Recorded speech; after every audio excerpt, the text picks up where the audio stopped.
for another episode of Pick Fiends. I'm your host, Eli Doyle, and we got a stacked UFC card this weekend for you. We got UFC 276 in Vegas, of all places, International Fight Week. It's going to be insane. We're not going to waste any time. We're not going to talk about anything else. We're going to focus on this and get into it right now. And I'm going to start with a little treat for you, as I got some prelim picks.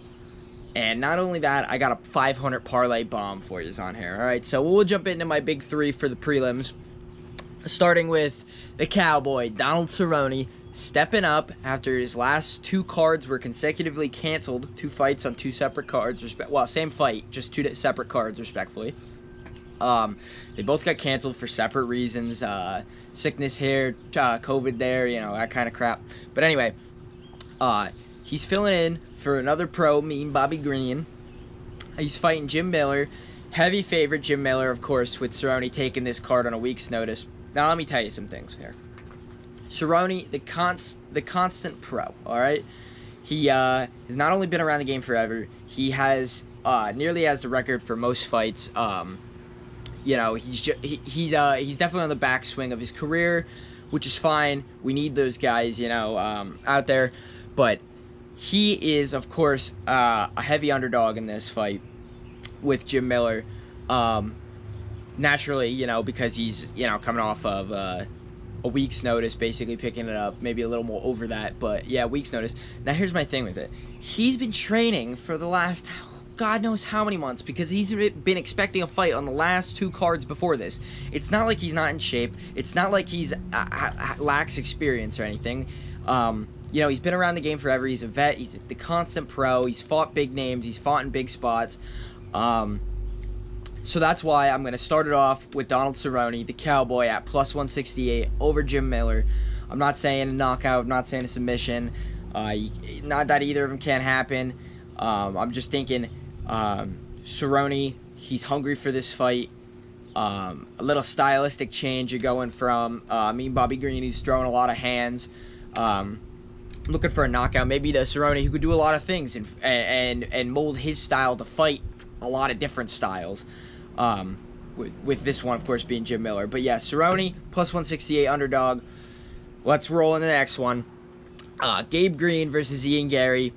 Green is the underdog at plus 142, but I'm rolling with Ian Gary at minus 184. He's been on kind of a hot streak of late. Of course, he's still in that threshold of, you know, prelims, early prelims of fighting, you know, not necessarily household names. But Ian Gary, he's not somebody I want to bet against right now, and that's where I'm rolling with him. Minus 184. Add it to the card. Add it to the picks with Cerrone at plus 168, and we'll roll into the last one here. Brad Riddle versus Jalen Turner. Jalen Turner is an absolute juggernaut of this sport right now. Another guy like Gary, an up-and-comer, a rising star, absolutely killing it right now. And like I said, he's a juggernaut. You don't want to be in his way right now. He could throw everything, hands, feet. You don't want to get on the ground with him. Minus 162 over Brad Riddle. That's Jalen Turner, and that's our plus 500 parlay bomb for the prelims with Cerrone plus 168, Gary minus 184, and Turner minus 162. And that's what we got for the prelims. Now let's roll into the main card. All right, like I already preferenced here, it's International Fight Week. This is Dana White's baby, the UFC's baby. This is their kind of, they bolster this week. This is the one time of year where they kind of not promote other fights, but they're happy. They're certainly happy there's competition out there, and they're certainly happy that people are putting on fights for this week. It's not only benefiting these other companies, but it is benefiting the UFC in a big way. A lot of eyes on the sport. I would not be surprised if this is the most sold out card in pay-per-view. Maybe not sold out, but most sold pay-per-views on the year. You know, we got a lot of big name fights. It's a stacked main card, and we'll start from the bottom, work our way up.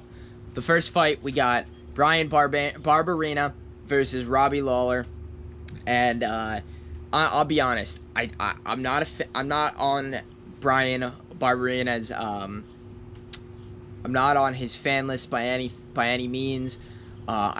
He's won a lot of fights, don't get me wrong. I just don't think he's done it in as convincing a fashion against other people. Like, I think he could translate it to Robbie Lawler. Robbie Lawler is looking to stack wins here, possibly looking to make one last, big campaign, big push for a title in his career. I mean, he's getting old. Of course, he's still a beast. So is Barberena. But, I mean, anybody in the UFC is. But I think Robbie Lawler really has more motivation to win this fight. I think he has... he certainly has the experience. I mean, that's for sure, over Barberena. But Barberena's fought in just as many big fights. It's a very close line. You got Barberena at -102 and Robbie Lawler -125. Obviously, they're leaning slightly towards Barberena, but we're going to lean slightly towards Robbie Lawler and go with Robbie Lawler for this fight.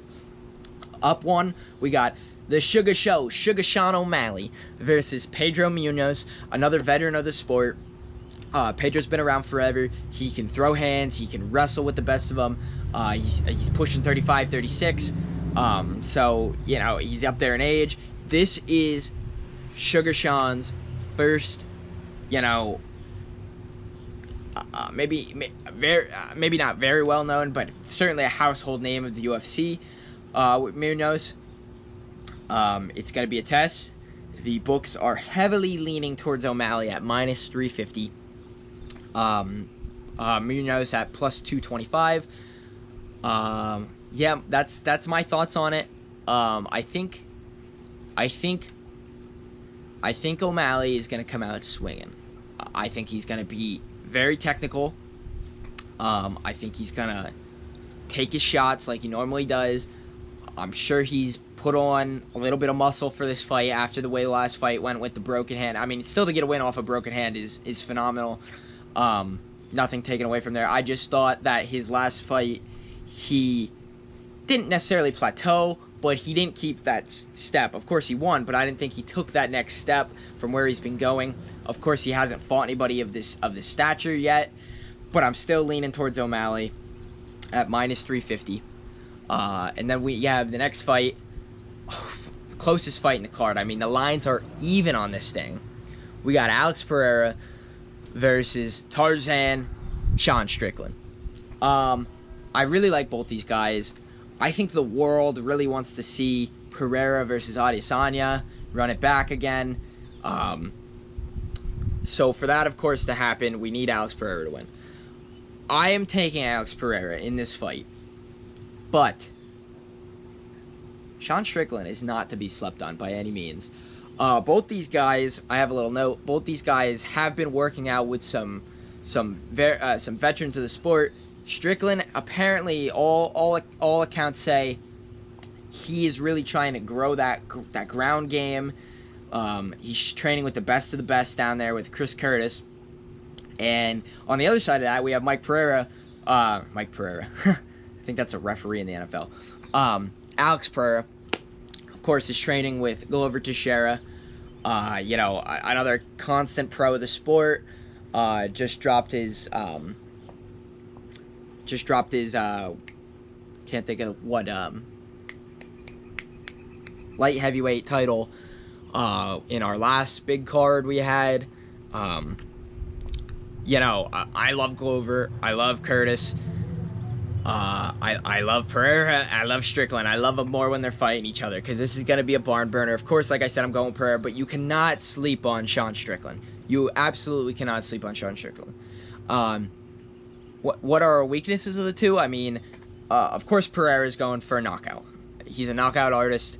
He lacks on the ground, and I think that is a big reason for Strickland to be trying to take these strides on his ground game, working with Curtis. But in all honesty, I'm shooting for the knockout. I'm shooting for the Adesanya another rematch with him and Pereira. I need Pereira to win, but like I said, Sean Strickland, his weakness would be that he gets caught making mistakes. Now, he's so good of a fighter and so experienced that he can work out of these situations he puts himself in. But, of course, he puts himself in those situations, and I don't know if you necessarily can against Pereira, who's looking to land that big shot and turn the lights out for the night. So, like I said, I'm going with Alex Pereira, but certainly do not sleep on Sean Strickland. Above that, title fight, we got Alexander Volkanovski versus Max Holloway. What a trilogy this is going to be. Of course, Volkanovski won the first one outright. The second one was a bit controversial, with a lot of people saying that Holloway should have won in the decision. It was a phenomenal fight. If anybody hasn't seen either fight, I recommend seeing them both, but definitely watch the second one. It was so close. It was so back and forth. Volkanovski is the favorite at minus 215 to Holloway's plus 164. And in all honesty, I really want to see Max Holloway win this fight. And all my friends that know me and know my favorites in the UFC know I'm a Volkanovski guy. I love that guy. He's the Terminator of that division. But I really want to see Holloway win, take the strap from him, so that we can run it back and get a fourth fight. And that's selfish on my part, sure, but I don't care. That's what I want to see, and that's what I think is going to happen. Max Holloway gets the belt, gets the win, plus 164. And, of course, going to our main event of the evening, the champ, Israel Stylebender Adesanya, the heaviest favorite of the day, minus 520, versus Jared Cannonier, a guy with certainly some heavy fists, has shown versatility by fighting in multiple different weight classes. He's fought heavyweight, he's fought middleweight, he's fighting lightweight, or he's fought in lightweight, he's fighting middleweight. I really like Cannonier. I like his no-nonsense prowess that he brings about himself. But of course, he's fighting a very dangerous man in Israel Adesanya, who is looking to cement himself as a UFC great at this point. He's looking to put himself up there with the John Jones and DC and Khabib's, George St. Pierre's, and that's where he's looking to be from not only a name standpoint, because of course he has the name, of course he is a draw, of course he is, maybe the closest thing to our modern McGregor from a draw standpoint, but he's looking to really show people that he can fight anyone, that he is the best pound for pound. Of course, a lot of people like to say Kamaru Usman is there. Will they ever fight each other? Who knows? One of them would have to go up, and one of them would have to come down. We'll see.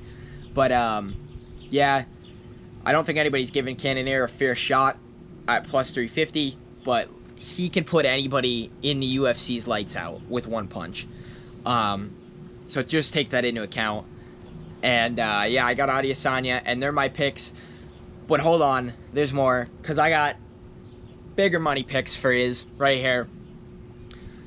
My two big picks of the night, besides, just picking winners here. I got O'Malley, that's Sugar Sean, by knockout or TKO, plus 160.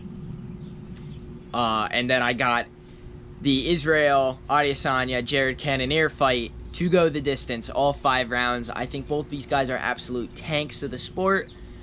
I don't see any reason why Cannonier can't hang with the Stylebender for all 5 rounds. He just needs to keep his guard up, keep his distance, not let Israel get in close, not let him land those kicks. You certainly can't let him get on your back. And I think Cannonier is big and strong enough and professional enough, and he has the experience enough to keep Israel at distance and kind of pick and choose his spots. Like I said, I'm going with Adesanya on the win, though. But, of course, I got this fight to go the distance at minus 104. And that's our picks here at Pick Fiends for UFC 276. I'm Eli Doyle, and as always, I'll see you next time.